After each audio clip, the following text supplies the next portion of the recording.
Now, I've been known to make a lot of predictions that end up coming true. The type of predictions I make are usually cultural predictions and or tragic predictions, which usually they're intertwined. Now, I don't have insider information on companies and stocks and all that shit. I read the Times. Not the newspaper, but the Times, the environment. And as a civilization, we're declining. I said back in 1999, 2000, that New York is over. And people were like, oh, what do you mean? Now, I was right in so many ways that now a few smart people are starting to see a few of the reasons why. I've been saying for a long time that the New York restaurant scene is going towards a place that offers only a few items, if not just one item, for which the place can be known.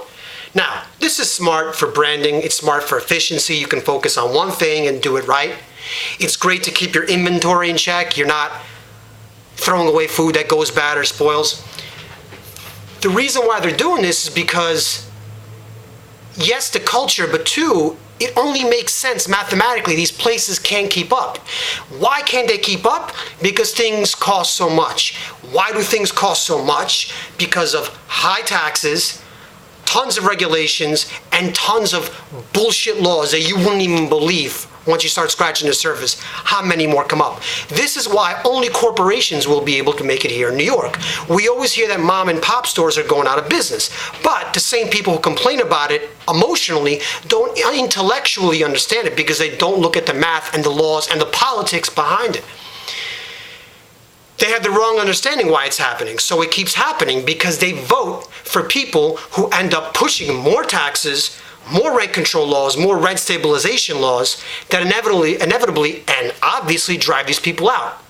For instance, not for commercial, but for residential, you see that higher taxes, rent control, and rent stabilization laws produce less of quality, cheap, affordable housing. It's impossible. The exact opposite happens. It's what economists call the great paradox. Now, in commercial, it doesn't happen, but the fact is you have an unbelievable amount of property taxes to pay for these people's bullshit. Now, in fact, the places with the highest rent control laws and rent stabilization laws, like San Francisco and New York, have the highest rents in the nation.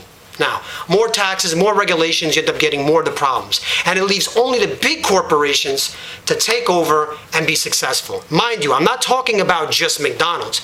I'm talking about even places I like Danny Meyer restaurants, who I love, by the way. I love the guy, I love everything about him, and I heard he's a great guy. But just to use him as an example, those are the only places that can make it. I mean, think about it.